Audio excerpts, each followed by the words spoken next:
Il s'appelait Louis Le Hirez. Dans le village de Quéroc, on le surnommait Canournoz, le chanteur de nuit.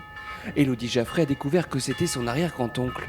La chanteuse bretonne a souhaité créer un spectacle autour de ce personnage, de sa vie, en imaginant une balade musicale de nuit à bord de son bateau.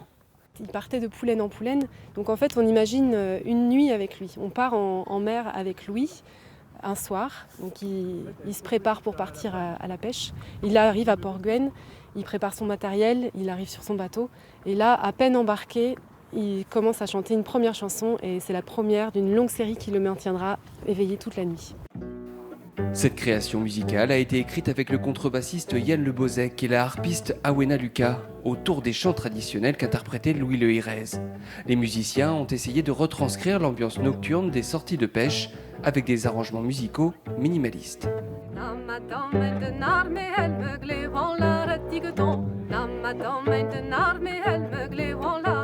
Il y a différents récits qui expliquent aussi les thèmes des chansons qui sont souvent des thèmes qu'on retrouve ailleurs en Bretagne. Ça peut être des chansons d'amour, de séparation, mais aussi des chansons sur le thème de la guerre, de gens qui partaient et qui ensuite racontaient. Donc il faut s'inspirer de ça pour les mettre en musique. C'est super intéressant à arranger. Mais l'aventure musicale ne s'arrête pas là. Pour faire découvrir l'histoire de ce pêcheur chanteur de nuit, des collégiens de Pleumeur, en lien avec leurs professeurs et le comité d'histoire, ont imaginé une randonnée musicale et patrimoniale entre Quéroc et le Perello. Un travail accessible sur l'application Rando Bretagne Sud. C'était essentiel de pouvoir sensibiliser les jeunes au répertoire.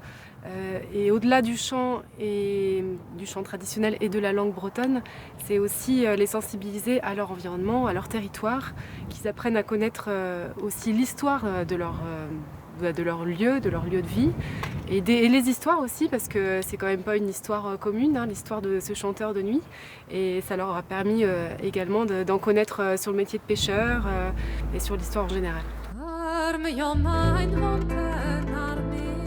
Après sa tournée estivale et son passage ce samedi au Festival Interceltique, le trio devrait finir l'enregistrement d'un album autour de Canournoz.